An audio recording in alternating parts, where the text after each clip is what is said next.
ఈ నడుమ రైతులు ఎన్ని తిప్పల పడ్డరుల్లా ఐకేపీ సెంటర్లు మార్కెట్లకు పంట పట్టుకొచ్చి కొనుర్రి సారు అని సర్కార్ను పానసరం పడ్డరు. ఆయన కూడా కొనుగోళ్లు నత్తనడకనే నడిచినాయి. శాన దిక్కుల్లా నడుమంత్రపు వానలకు తడిచిపోయినాయి వడ్లు మక్కలు. గిట్ల పండించిన పంట ఎటూ కాకుండా పాయే అని అన్నదాతలంతా బాధపడుతున్న యాళ్ళ మెదక్ జిల్లాల ఓ ఇచ్చంతరం అయ్యింది. మరి గా ముచ్చటేందో మనం కూడా అరుసుకుని వద్దాం పార్రి.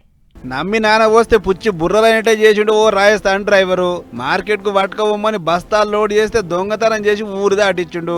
అసలు ముచ్చట ఏందంటే మెదక్ జిల్లా గౌరారం మండలం తిప్పారం అనే ఊళ్ళే కొందరు రైతులు వాళ్ళు వండించిన వడ్లను మార్కెట్ కేసుకుపోవాలని ఐకేపీకి ఫోన్ కొట్టిరాట. ఇక ఆ సూపర్వైజర్ ఈ రాజస్థాన్ లారీని వడ్ల బస్తాలు నింపుకురాపో అని ఊళ్ళోకి తోలిండు.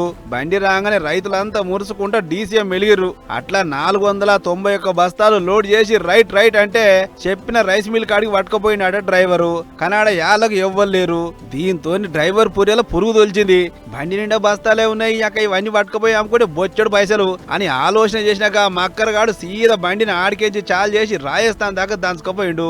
సీన్ కట్ చేస్తే రైతులు వచ్చి చూస్తే బండి లేదు, బస్తాలు లేవు. వీరొక ఇదెక్కడి పరిచారు, ఎటువాయ బస్తాలు అని చెప్పి బండి నెంబరు డ్రైవర్ ఫోన్ నెంబర్ ఆధారంగా జల్లెడ పడితే రాజస్థాన్ లో ఉన్నట్టు తేలింది. దీంతో 2 గుంపులు లెక్క విడిపోయిన పోలీసులు రాజస్థాన్ దాకా పోయి బండి ఉన్న బస్తాలను వెనుకకు పట్టుకొచ్చారు.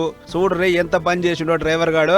ఇదే ముచ్చట మీద పోలీసులు మాట్లాడుకుంటా లోడ్ చేసిన బండ్లెంబడి ఎవరో ఒకరు తప్పకుండా ఉండురి, లేకుంటే ఇసొంటి పరిచయం అవుతుందని మాట్లాడుకొచ్చారు. ఏదేమైనా బండి సీజ్ చేసుడే కాకుండా దొంగతనం చేసినందుకు డ్రైవర్ మీద కేసు రాసి లోపల నూకిర్రు.